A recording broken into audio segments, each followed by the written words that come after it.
Hello, ITVC. This is Steve, and you're watching Smoking Cardboard. I am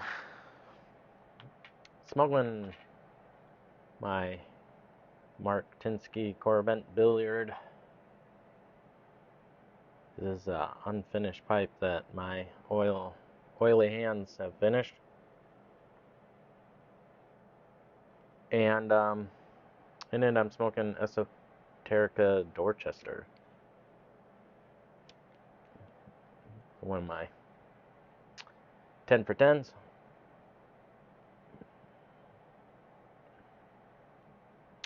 I cracked open the London Burley Flake this week too. Had one smoke of it so far, and it was fine. I don't know that I like it as much as like MacBaron Golden Extra off that one smoke, and by that I mean I didn't like it as much as I like some of the other Burley blends, but I enjoyed it.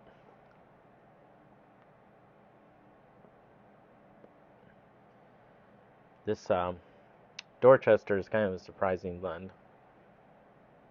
So it says that it's a Virginia Perique, and I was not kind of expecting this to be quite so aromatic.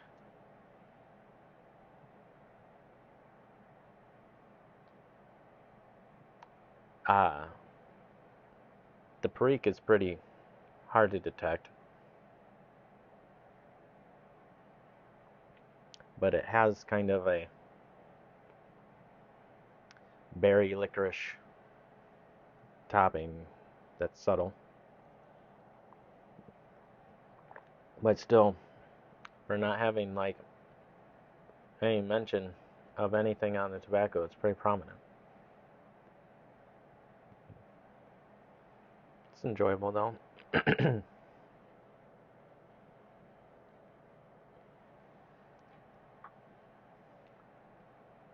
I had one smoke that was not very good, but I think the pipe and me smoking way too hot eliminated all the flavors.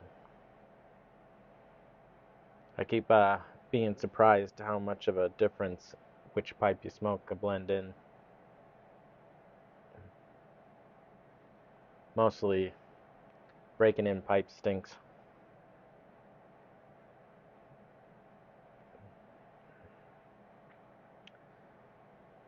Really makes me not want to get more pipes. I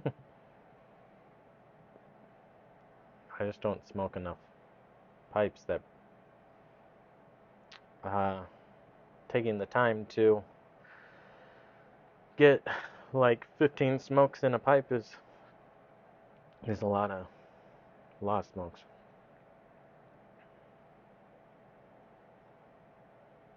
I don't know. I think somewhere around 15 smokes might be when it starts not hindering your smokes. Guess it depends. It's kind of tricky.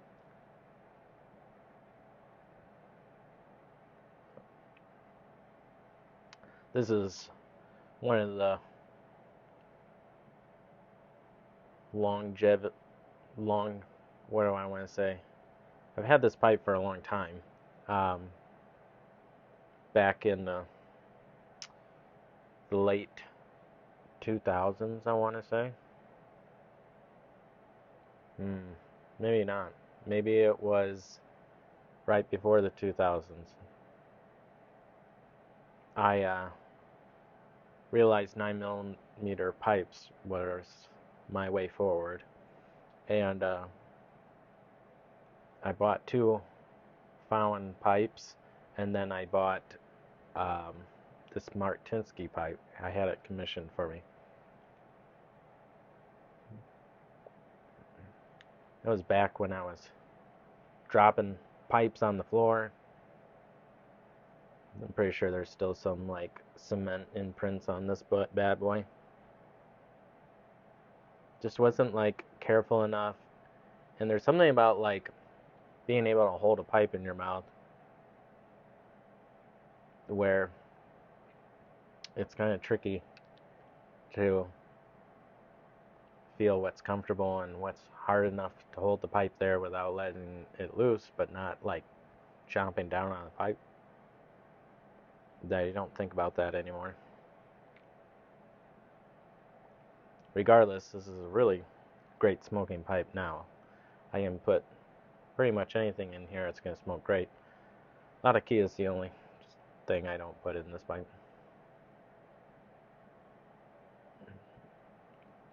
So, when I was sick, one of the things that I did was I went through all my tinned tobaccos and I tried to separate blends that I was okay trading or getting rid of, selling eventually.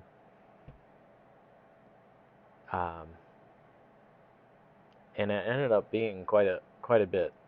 Most of that was because the blends didn't agree with my palate, so they'd just bite. So I kind of just started giving up on those. In other instances, it's because I just have way too much of tobacco in general, but of blends that I'm just not going to smoke. So I'm not getting, like, that would be mostly a lot of Kia blends. Um, Not that I still have heaps of Latakia. It's just not as much as I I I can definitely just get rid of some of this stuff. And obviously,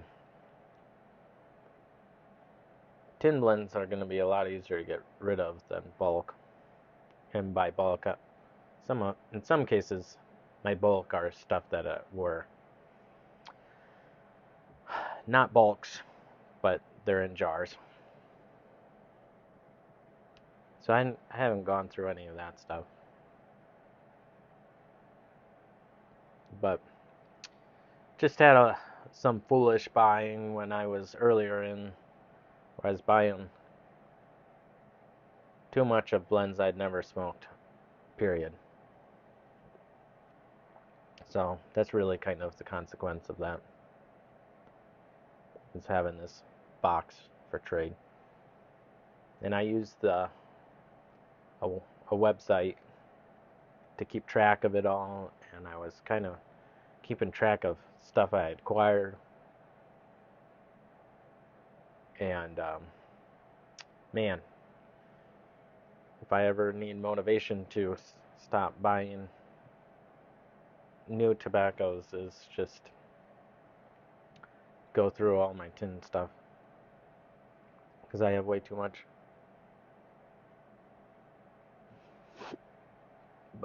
But anyway, so I felt accomplished for going through that list. I think eventually, I have no idea at what point I will be motivated enough to determine what blends I would trade for what, and if I was going to sell it, what would I sell it. It seems very difficult for me to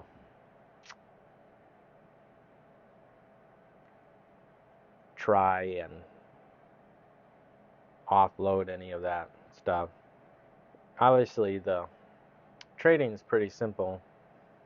If I just gave a list of tobaccos I would trade, people want to trade, that's fine.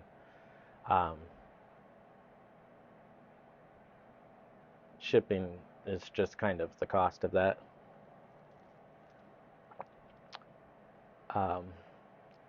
But selling,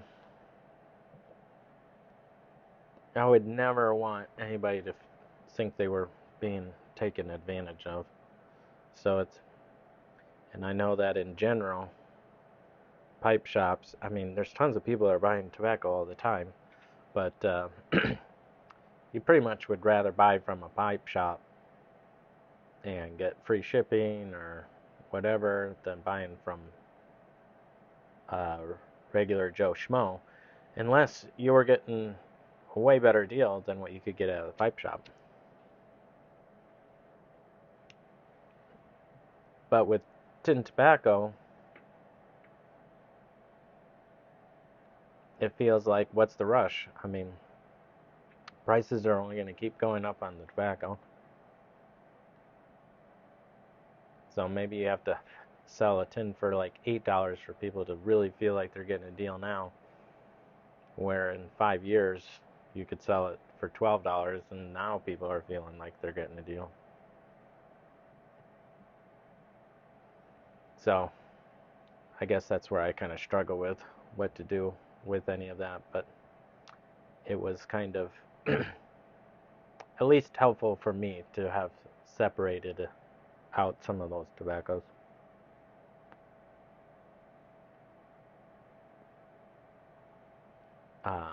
Probably need to do it with go through some of the bulk blends the same way. I guess I should say anything that's in a jar. At some point, some of those blends I have jarred up are just going to be awesome to smoke. Others are going to be a pain. I think I have like some Peter Stokkeby Bullseye Flake and some Luxury Twist and what's the third one? Oh, the Navy Flake. And oh my gosh, when I first started jarring, I made some bad decisions.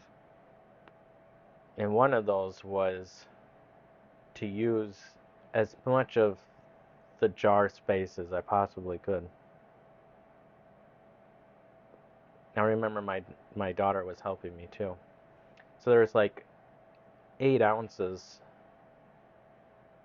of tobacco. I think it's 8 in like a 16-ounce jar. And it's just packed in there. It's going to be the sort of thing that the jar is just going to have to get broken in order to get access to that tobacco at some point.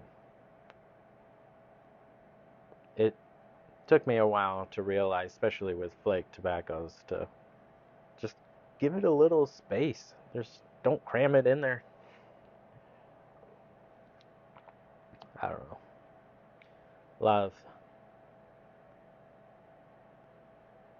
I don't know. I still have a lot of jar stuff, and I kind of just ignore it, I guess.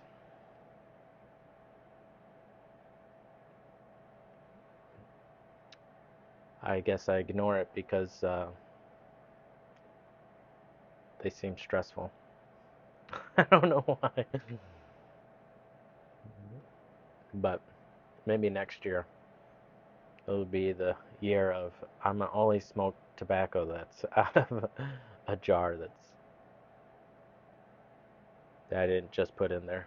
It's been in there for a while.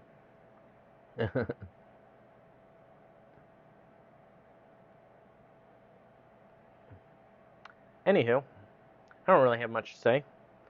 Although I'm sure I've been talking for like 15 minutes or something.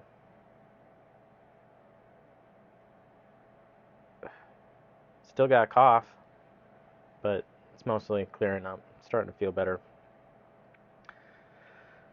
My stomach's upset sometimes, but I also I have a strong influence of Hmong people in our community, and they make some excellent food in our restaurants. But it seems to be the time of year where some of these small family restaurants close for like a whole entire month and a half, and I think they go back, visit people or whatever in Southeast Asia, Bangkok. And so I am a little irritated at their uh, ability to communicate when they're closed to when they're open. Because I think the one place put it on their Facebook page they were going to be out from like whatever, I don't know, New Year's through like the 9th of January or something. And then they were clearly not open after that. And now to this point where it's like, I have no idea. I don't want to keep trying to stop by their places. I'll just go back in the middle of February. I'm sure they'll be open again. I'm glad they can take the breaks though. Can't be much more difficult job than owning your own restaurant and having to be there all the hours to keep that going. And the inconsistent cash flow would be very stressful. But anyway, I hope my Thai food comes back. But when I was sick, I was really, really wanting the pho. But no, all the restaurants have to close. Oh well. That's my rant. It's close to what I get for a rant. Hope you guys are all well. Have a great week. Talk to you later.